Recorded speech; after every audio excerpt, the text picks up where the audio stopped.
যে ছেলে মানুষের ইজ্জত তো সহজে যায় না, গোপন হয়ে গেছে, কেউ জানে না, আল্লাহ মাফ করে দিয়েছেন, সে হয়তো পার পেয়ে গেল। কিন্তু এই যে মেয়ে, তুমি যে 8-10টা ছেলের সাথে জেনা করেছো, তোমার ইজ্জতের কি হবে? তোমার যে সতীত্ব তুমি নষ্ট করেছো, তুমি তো বিয়ের পর কোনো ঘরে গেলে সে হাজবেন্ডও বুঝতে পারবে তুমি আর সতী সাথী নও। সেজদায় পরে আল্লাহরে বলবেন, আল্লাহ এই পৃথিবীতে আমি ছাড়া তোমার গোলামের অভাব নাই, কিন্তু তুমি ছাড়া আমার দ্বিতীয় কোনো রব নাই। রাসূল সাল্লাল্লাহু আলাইহি ওয়াসাল্লাম বলেছেন, যারা দুনিয়াতে নেশা করবে তাদেরকে আখিরাতে আল্লাহ সুবহানাহু ওয়া তাআলা জাহান্নামীদের শরীরের পচা, গলা, পুঁজ, ঘাম পান করানোর বিষয়ে তিনি সুবহানাহু ওয়া তাআলা প্রতিশ্রুতি দিয়েছেন। যারা নেশা করবে, নেশাখোরদের আখিরাতে আল্লাহ সুবহানাহু ওয়া তাআলা জাহান্নামীদের পচা, গলা, পুঁজ, ঘাম খাওয়াবে।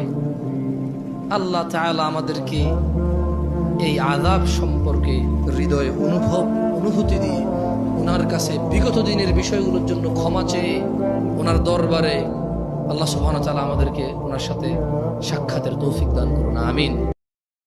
জান্নাতের প্রথম দেখা হবে নিজের জীবন সঙ্গীর সাথে। তার সৌন্দর্য এত বেশি হবে যে এক পলকে 40 বছর কেটে যাবে। যারা বেশি টেনশন করেন তারাই এই কথাগুলো শুনে রাখুন। যাকে আল্লাহ 2 চোখ ভরা ঘুম দিলেন তার কপালে জুটল ফুটপাতে বিছানা, আর যাকে দিলেন বিলাসবহুল বিছানা তার চোখের ঘুমটাই কেড়ে নিলেন। যার দেওয়ার মতো বিশাল একটা মন আছে তার পকেটটা আজ বড্ড ফাঁকা, আর যার হাতে অঢেল সব আছে তার মনটা বড্ড ছোট। আমরা ভাবি টাকা থাকলেই সুখ, ভুল। সুখ কোনো বাজারের পণ্য নয়, সুখ হলো মনের শান্তি।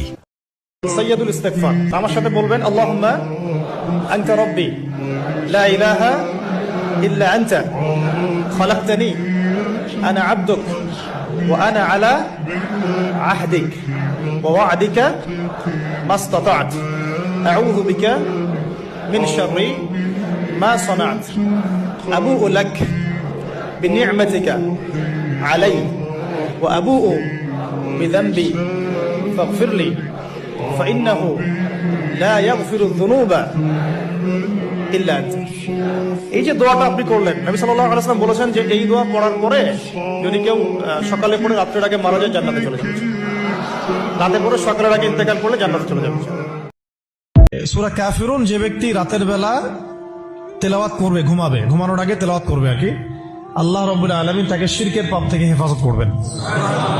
জাহান্নামে যাবে সবচেয়ে বেশি মানুষ শিরকের পাপের কারণে।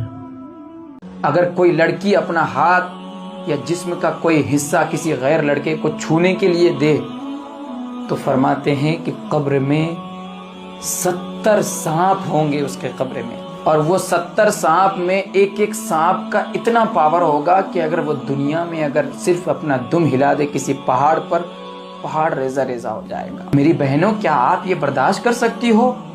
आपको दुनिया में कोई डांट दे तो आप रो देती हो, आपको मच्छर काट दे तो बर्दाश्त नहीं होती है, आप कब्र पे वो 70 सांप